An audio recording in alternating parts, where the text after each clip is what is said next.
안녕하세요. 자유회계 떠나세무 채널의 바이스입니다. 이번 시간은 재무팀 파헤치기 두 번째 시간인데요. 제가 첫 번째 시간에는 재무랑 회계랑 세무를 먼저 구분하는 것부터 진행을 했었습니다. 이번 시간에는 본격적으로 재무, 회계 전공자들이 그러면 어떤 기준으로 회사를 선택해야 되는지에 대해서 좀 알아보려고 합니다.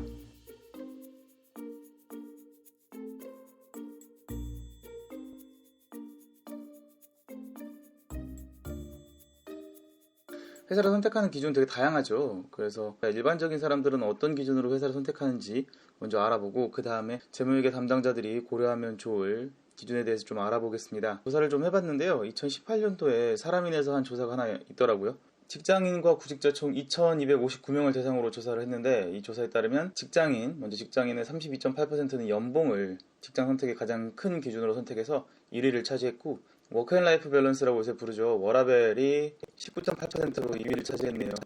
취업을 준비하고 계신 구직자분들은 조금 경우가 달랐어요. 24.6%를 차지한 고용 안정성이 기준 1순위로 꼽혔는데요. 아마 이분들은 회사를 지금 찾고 있는 단계이기 때문에 그렇지 않나 싶어요. 내가 오랫동안 다닐 수 있는 회사, 나를 오랫동안 잘 고용해 줄 수 있는 회사, 그런 회사가 중요한 그런 타이밍이니까요. 2위는 23.6%로 연봉이 차지했습니다.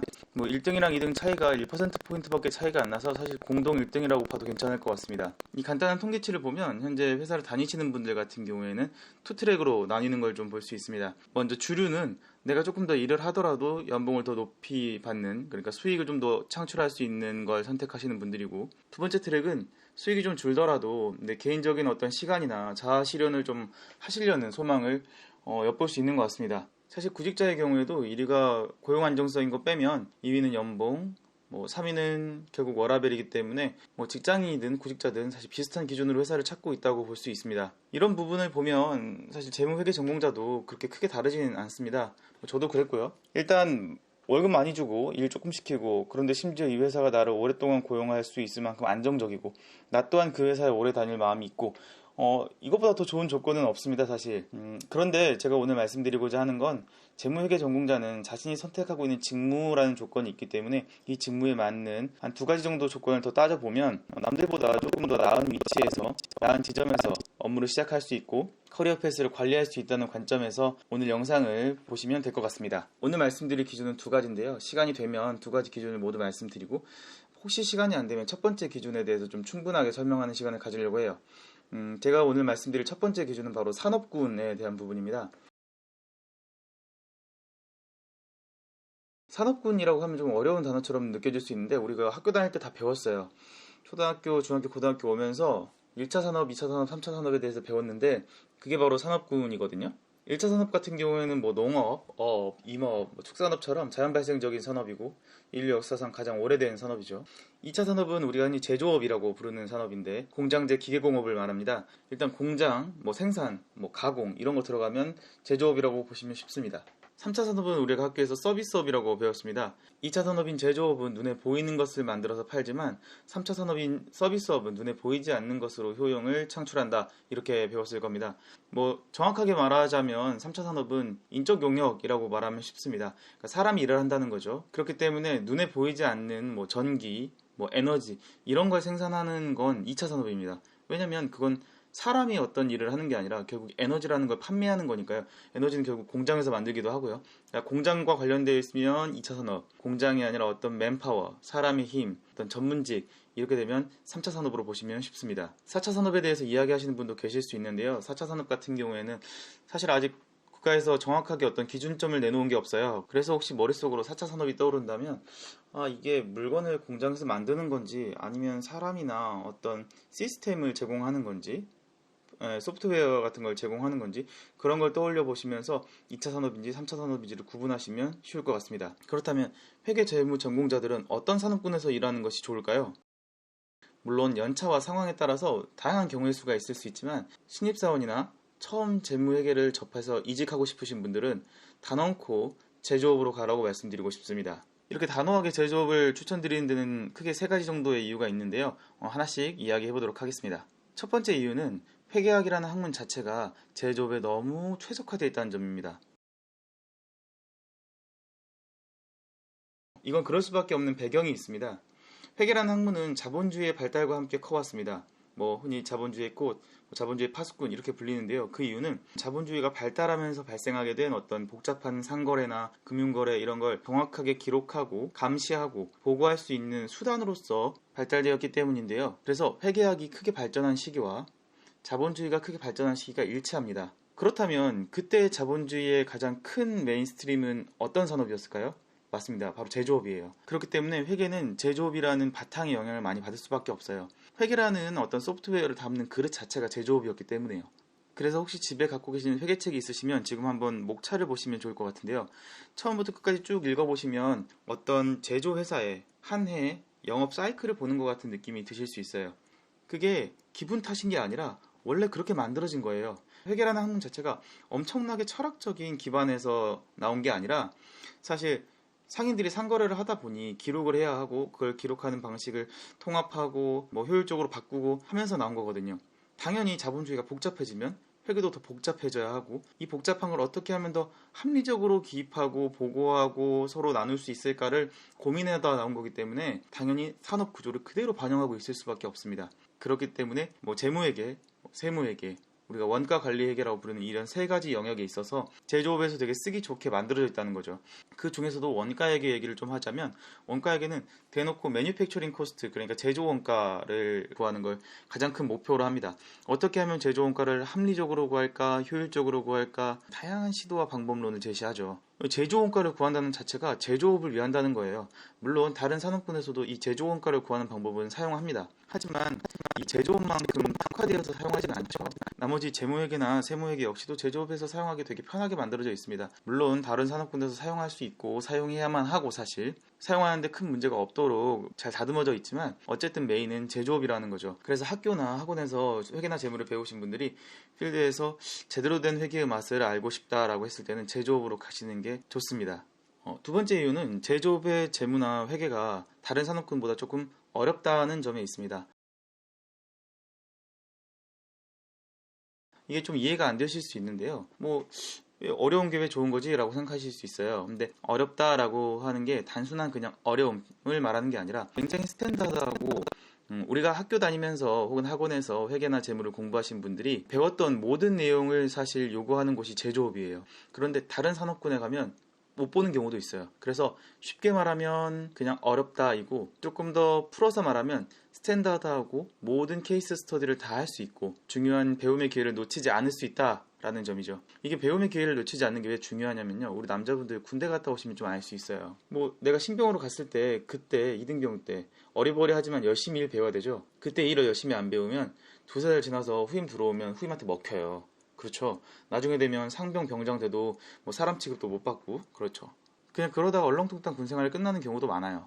근데 군생활은 끝이라도 있죠. 회사 생활은 끝이 없어요. 어쨌든 이쪽 업계에서 커리어 패스를 잘 쌓아 나가려면 기초를 잘 튼튼하게 닦아두시기를 추천드립니다. 그 기초를 닦기에 가장 최적화된 산업군은 바로 제조업이고 제조업에 가서서도 혹시 기회가 되신다면 원가를 꼭 배우실 수 있도록 하세요. 원가 같은 경우에는 제가 예전에 원가 담당자이기도 했지만 학교에서 원가를 10불을 받았음에도 불구하고 물론 나중에 졸업하기 전에는 재수강해서는 좋은 학점을 받았는데 어쨌든 다시 필드에 나가서 원가를 배우고 또 원가의 참맛을 알고 그러면서 제가 알게 된 건 결국 모든 회사의 회계에서 제일 중요한 건 어쩌면 원가일 수 있겠다라는 생각을 하게 됐어요. 재무회계나 세무회계도 굉장히 중요해요. 근데 재무나 세무 같은 경우는 어쨌든 규격화된 보고 양식이 있기 때문에 그 규격화된 보고 양식을 끊임없이 배우고 연습하고 하면 돼요. 근데 원가 같은 경우에는 굉장히 다양한 폼이 있어요. 원가 관리 회계 가면 일정한 폼이 없다라고 배우긴 해요. 물론 회사마다 가지고 있는 폼이 있긴 한데 그 폼이 경영자나 관리자의 어떤 니즈에 의해서 이런 것 좀 이렇게 바꿔서 갖고 와봐 하면 바꿔서 갖고 가야 돼요. 지속적으로 연습하고 배우고 하는 과정이 꼭 필요합니다. 그리고 원가는 회사에서 담당자들이 잘 안 내주려고 해요. 왜냐하면 그게 굉장히 많은 것을 배울 수 있고 많은 힘을 갖고 있는 업무 영역이라는 걸 알고 있기 때문에 사실 제조업의 경우에는 공장이 여러 개 있는 경우에는 공장별로 원가 담당자를 쪼갤 수도 있으니까 좀 여러 명이 체험을 해볼 수 있는데 서비스업 같은 경우에는 그나마도 쉽지 않아서 배울 수 있는 기회가 없기 때문에 저는 여러분께서 만약에 배움을 목적으로 하고 또 이 업계에서 오랫동안 성장하고 싶다면 무조건 제조업 기반의 회사 가시기를 추천드리고 그 중에서도 원가 담당자는 꼭 한번 해보시길 추천드립니다. 잠깐 관련된 썰을 말씀드리면 제가 CJ 대한통운에 예전에 그 서류랑 인적성까지 합격한 적이 있었어요. 근데 안 갔거든요. 면접을 안 갔는데 안 간 이유가 뭐 면접이 겹쳐서 못 갔던 것도 있고, 근데 어쨌든 선택을 한 거죠. 안 가는 선택을. 그 이유는 CJ 대한통운에 제가 처음에 지원할 때는 그 회사가 대기업이고 굉장히 큰 회사이기 때문에 뭔가 그냥 좋았어요. CJ라는 회사에 대한 어떤 이미지도 되게 좋잖아요. 지금도 저는 그 CJ 대한통운이 좋은 회사라고 생각하는데, 당시에 제가 가지 않았던 이유는 신입사원으로서 가기에는 조금 난이도 있는 회사라고 생각을 했기 때문에요. 뭐 CJ 대한통운 같은 경우에는 일단 서비스업, 유통업에 종사하는 회사이고, 그렇기 때문에 그 회사 가면 회계 영역에서 뭐 아까 말씀드린 것처럼 학교에서 배운 회계나 세무, 재무 중에 없는 케이스가 되게 많다고 들었어요. 그래서 저는 제조업 기반의 회사를 가야겠다라고 생각을 했고요. 제조업 기반의 회사라고 생각하면 여러분이 쉽게 생각하면 그 회사에 재고 쌓여있고 재고를 계산해야 되는 회사라고 생각하시면 쉬워요. 뭐 CJ 대한통운 택배 박스 쌓여있는데 그거는 여러분 뭐 그냥 제가 이건 첨언으로 말씀드리는데 재고는 아니죠. 재고는 우리의 주된 영업 활동으로 판매하기 위해서 가지고 있는 자산, 내가 사온 거, 뭐 만든 거 이런 것들을 재고라고 하고, CJ 대한통운에 있는 택배 박스는 그 회사가 서비스를 제공하기 위한 어떤 수단이죠. 뭐 도구적 수단이죠. 그렇기 때문에 저는 제조업 회사에 뭐 신입사원으로 입사를 하는 걸 선택했고, 그 선택에 아직도 후회하지 않아요. 그 회사를 가지 않았으면 저는 제조업 기반에서 원가를 다시 한번 배워볼 기회도 없었을 것이고, 원재료를 수입하고 또 완제품을 수출하는 과정에서 뭐 외화 거래를 해볼 기회도 없었을 거고, 세무조사를 받으면서 수입한 원재료에 대한 혹시 니네가 이거 원가 조작한 거 아니야 라고 학교에서 말로만 들어봤던 그 원가 조작에 대한 소명을 해볼 기회도 없었을 거예요. 그렇기 때문에 여러분께도 제조업을 추천드리고 있는 겁니다. 지금 마지막 한번 세 번째 이유 알아볼까요? 세 번째 이유 같은 경우에는 제조업의 재무회계팀이 서비스업이나 다른 산업군의 재무회계팀보다 맨파워가 강하다는 점이 있습니다. 맨파워라고 하면 뭐 쉽게 말하면 사내에서도 어떤 영향력이 좀 세다, 소위 말해서 회사의 의사결정에 좀 더 영향을 많이 끼칠 수 있다라고 생각하시면 쉽고요. 회사 밖으로 나간다고 하면 내가 이직을 할 때 혹은 부서 이동을 할 때 뽑힐 확률이 좀 더 높다고 얘기할 수 있습니다. 이건 제가 서비스업 회사를 다녀보지 않았음에도 불구하고 알 수 있는 이유는 그 예전에 블라인드라는 어플리케이션 때문인데요. 이 블라인드가 뭐냐면 지금도 있는지 모르겠는데, 회사를 다니고 있는 현직자분들이 회사 그룹웨어라고 하죠. 회사 도메인으로 되어 있는 그 이메일로 인증을 해야만 가입할 수 있는 직장인 익명 커뮤니티 같은 겁니다. 여기에 이제 가입을 할 때 제가 어떤 부서인지 입력을 하는 칸이 있는데, 그 입력을 하면 다른 분들이 쓴 글도 보이고요. 저도 글을 쓸 수 있습니다. 물론 같은 직군에 있는 글들이 제일 먼저 보이고요.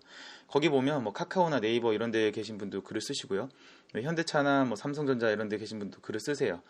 근데 거기서 네이버나 뭐 카카오 이런 데 계시는 분들 글을 보면 주로 기획자나 개발자분들이 회사에서 맨파워가 가장 강하신 분으로 그려지고 있어요. 왜냐면 네이버나 카카오 같은 경우에는 기본적으로 우리가 생각을 해봐도 그 회사는 컨텐츠 회사이기 때문에 개발자나 기획자가 제일 중요해요. 그 회사에서. 그렇기 때문에 의사결정권도 가장 많이 갖고, 그에 비해서 재무팀 같은 경우에는 경영지원 부서이기 때문에 경영지원의 업무를 많이 하게 되죠. 제가 알고 있는 뭐 카카오나 네이버의 현직자분들도 계시고 전직자분들도 계신데 그런 말씀을 하세요. 원래 전에 제조업에 있다가 카카오나 네이버를 갔더니 혹은 뭐 3차 산업인 다른 뭐 인터넷 강의 회사를 가봤더니 내가 예전에는 의사결정을 하고 집행하는 사람이었는데 지금은 누군가 다 정해주고 나는 이제 시키는 일만 하는 사람이 좀 된 것 같다, 이런 말씀을 하세요. 물론 단점만 이야기하시는 건 아니고요. 뭐 전 직장에 비해서 훨씬 퇴근 시간도 빨라졌고 워크앤라이프 밸런스도 좀 갖출 수 있게 됐다, 이런 얘기도 하시죠. 쉽게 말하면 좀 더 많은 권한을 가지면 당연히 일도 많고요, 힘들고요.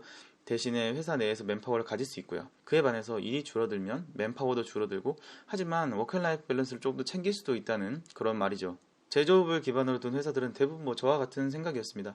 일단 일이 힘들어요. 빡세요. 일이 너무 많고, 회사는 그 재무팀, 회계팀처럼 기밀을 아는 사람들을 많이 뽑아줄 생각이 별로 없어요. 왜냐면 많이 뽑으면 뽑을수록 비밀 유지는 불가능해집니다. 그리고 이런 사람들이 많아지면 많아질수록 관리하는데 힘들어요. 일단 쉽게 말하면 뭐 회계팀장, 재무팀장 이런 분들은 회사에서 월급을 조금 주기가 쉽지 않아요. 다른 회사 가면 굉장히 곤란해집니다. 왜냐면 우리 회사에 대한 비밀을 너무 많이 알고 있으니까. 회사 입장에서 그런 사람은 밖으로 싸돌아다니지 말고 그냥 회사 안에서 열심히 일했으면 좋겠어요. 그런데 그러려면 회사가 원하는 게 있으면 그 사람에게도 뭔가 해줘야겠죠? 그래서 다른 산업군에 비해서 상대적으로 강한 힘을 가지고 있는 제조업의 회계팀, 재무팀은 승진도 좀 잘 되는 편이고요. 뭐 어떤 회사 같은 경우에는 적당히 연차만 채우면 뭐 한 차장, 부장까지는 무난하게 올라가는 회사들도 많이 있다고 합니다. 뭐 원하면 다른 부서로 부서 이동 같은 것도 좀 잘 해주는 편이고요. 어쨌든 다른 회사로 가는 것보다는 우리 회사 안에서 부서 이동을 하는 편이 훨씬 낫고, 그 사람이 회사에 대한 정보를 많이 알고 있기 때문에 사실 다른 부서 가서도 일 잘해요.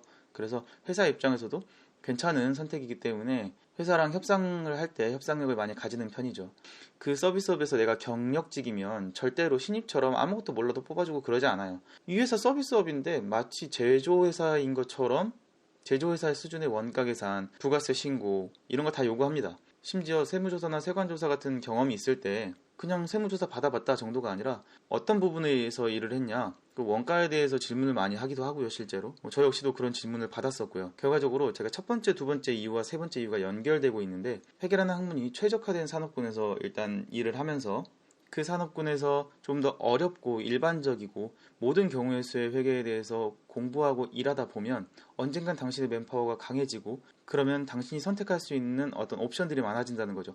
회사 내에서 승진을 할지, 난 이 회사에서 임원을 목표로 할지, 아니면 다른 회사로 이직을 하면서 몸값을 좀 더 올릴지, 아니면 좀 더 공부를 해서 뭐 컨설팅을 한다든지 기업 교육을 한다든지 뭐 책을 쓴다든지 다양한 방법이 있습니다. 어쨌든 이런 모든 경우의 수에서 가장 제가 추천드리는 방법은 베이스를 튼튼하게 쌓는 방법이에요. 가장 베이스가 튼튼할 때 그때 여러분이 그 위에 많은 것을 쌓아 올릴 수 있습니다. 그걸 위해서 제조, 회계팀, 재무팀, 그 중에서도 원가관리 회계를 배울 수 있으면 제일 좋을 것 같습니다. 물론 회사에 들어가자마자 그렇게 어려운 걸 다 가르쳐 주진 않습니다.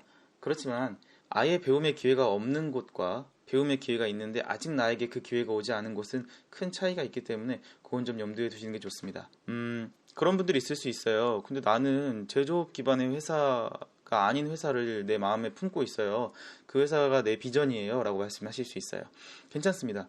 그 회사에 가셔도 돼요. 요새 뭐 취업 시장이 어렵기 때문에 뭐 네이버나 카카오 같은 회사가 뽑아주면 그렇게 좋은 회사가 뽑아주는데 가야죠.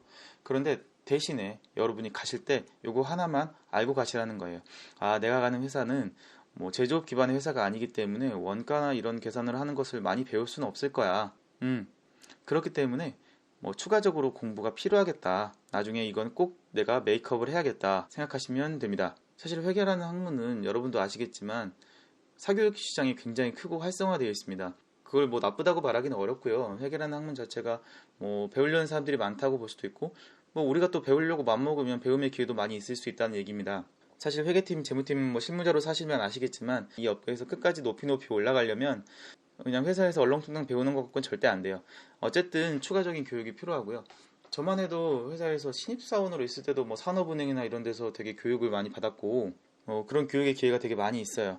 그렇기 때문에 혹시 서비스업을 선택하시는 분들이라도 너무 좌절하거나 그럴 필요 없이 가신 다음에, 물론 현업에서 배우는 것만큼은 아니겠지만 다양한 교육 수단이 있으니 그것을 통해서 꼭 메이크업 하세요. 근데 이걸 알고 가는 거랑 모르고 가는 건 큰 차이가 있으니까 오늘 영상을 보신 분들은 내 선택이 어떤 파급 효과를 미치는지 알고 가시는 거기 때문에 굉장히 좋은 기회라고 저는 생각합니다. 수험생의 하루하루도 그렇지만 직장인의 하루하루도 매일 현실적인 선택을 해야 되는 하루하루예요. 저는 여러분께서 현실적인 선택을 하시되 그 현실적인 선택에 어떤 사이드 이펙트가 있고 그것을 어떻게 하면 메이크업 할 수 있는지에 대해서 조금 더 현실적인 조언을 드리도록 하겠습니다. 오늘 아까 말씀드린 대로 산업군의 분류 외에도 한 가지 주제를 더 다루려고 했었는데 그 주제는 바로 회사의 규모에 대한 부분이었어요. 근데 오늘 시간상 그건 좀 어려울 것 같고 제가 시간이 되면 그거는 보너스 영상으로 한번 올려드리든지 하겠습니다. 그걸 한번 참고해 주시면 좋을 것 같고요. 그 보너스 영상은 아마 재무팀 파헤치기 10부작이 다 끝나면 그때쯤 아마 올릴 수 있을 것 같아요. 요새 조금씩 제 영상을 보시는 분들이 많아지고 있는데 제가 그분들에게 부끄럽지 않은 영상을 만들 수 있도록 노력하겠습니다. 언제나 여러분의 삶에 직접적이고 현실적인 도움을 드릴 수 있는 그런 영상 만들도록 하겠습니다. 오늘도 시청해주셔서 너무 감사드리고요. 가시기 전에 구독과 좋아요 눌러주시고요. 제가 영상을 올리는 시간이 일정치 않다 보니 혹시 좀 챙겨보시고 싶으시다 그런 분들은 알람 설정도 해주시면 감사드리고요. 뭐 궁금한 게 있으면 제가 늘 말씀드리는 거지만 댓글로 말씀해 주셔도 되고요. 네이버에 바이스로이라고 검색하셔서 제 블로그 쪽지로 연락 주시면 또 제가 시간 날 때마다 열심히 답변 드려보도록 하겠습니다. 여러분의 또 현실적인 하루하루가 또 나날이 발전했으면 좋겠습니다. 오늘 또 혹시 이 영상을 일찍 보시는 분들은 또 하루 잘 시작하시고요. 또 혹시 늦게 보시는 분들은 하루 잘 마무리하셨으면 좋겠습니다. 그러면 다음번 영상에서 뵙도록 하고요. 오늘 이 정도로 마무리하겠습니다. 시청해주셔서 너무 감사드립니다.